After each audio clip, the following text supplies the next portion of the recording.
Clément IX par la providence du Créateur de l'univers, chef de 1000 peuples divers, soumis à notre puissance, à tous ceux qui liront ces vers, salut et plénière indulgence. Après que par notre clémence, nous avons établi la paix, dont jouit l'Église de France et qui ne finira jamais. Par le pouvoir apostolique dont la plénitude est en nous, voulons qu'à nos pieds dans notre basilique, la milice ecclésiastique vienne se prosterner par un arrière-ban, pour de là nous suivre dans Crète, où notre tiare décrète d'aller triompher du turban. Nous choisissons pour généraux nos bons frères, les cardinaux, gens fondés en expérience, gens qui ne font rien qu'à propos et dont l'infaillible science fait au plus fort tourner le dos.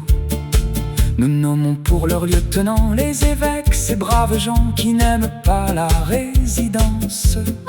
L'on sait comme ils sont vigoureux et combien leur verte puissance met tous les jours des gens sous eux.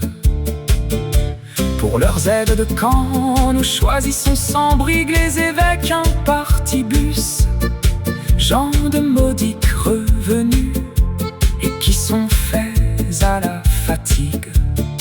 Tous les abbés commandataires n'auront aucun commandement, mais ils marcheront seulement en qualité de volontaires. Les chanoines, ce peuple gras qui les amollit les bras, ces fainéants farcis de bisques et de soupe, n'étant pas propres au combat, les nommons pour être aumôniers de nos troupes. Les curés seront premiers officiers et leurs vicaires brigadiers, ils mèneront les séminaires comme troupes auxiliaires. Les pères au petit collet de qui la mine est si béate et le naturel si douillet, quitteront leur collet pour prendre la cravate. Et n'étant ni poisson cher mais une recruse amphibie, ils viendront au plus tôt par terre et par mer donner du secours à Candie. Les jésuites, soldats fougueux, seront les dragons de l'armée, mais parce que souvent leur feu se tourne en fumée, il sera bien pour eux de servir sous la discipline du grand archevêque de Sens, homme de cœur, homme de sens, et de qui la conduite aussi forte que fine tiendra toujours dans le devoir ce régiment bizarre et noir. Les bénédictins, moines riches, d'ailleurs hommes d'épargne et chiches, qui pour avoir du bien plus que suffisamment n'en vivent pas plus grassement, sont mis par nous en l'exercice des trésoriers de la milice.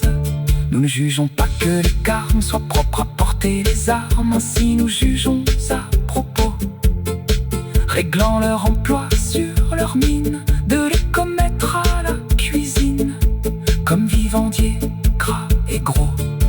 Les capucins dans nos milices se mêleront avec les Suisses, les Picpus et Barbons porteront tous des albardes, et les récollets et bons garçons seront du régiment des gardes.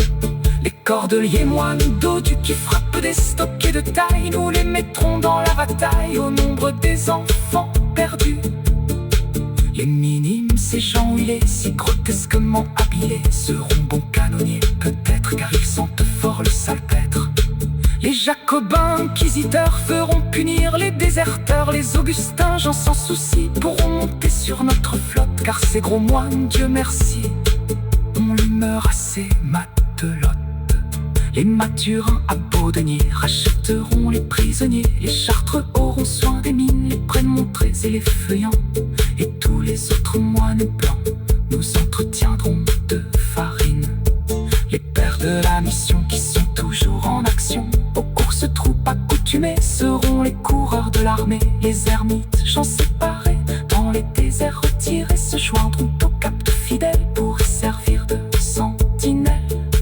Les pères théatins seront passe-volants, les bernardins pourront escorter le bagage, les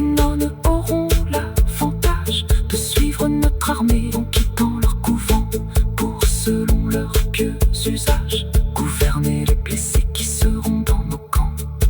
Mais pendant que les gens d'église enrôlés sous nos étendards pour une si sainte entreprise heureux exposée au hasard, nous exhortons les gens du monde à montrer leur vertu féconde, réparant par Vénus les désordres de Mars.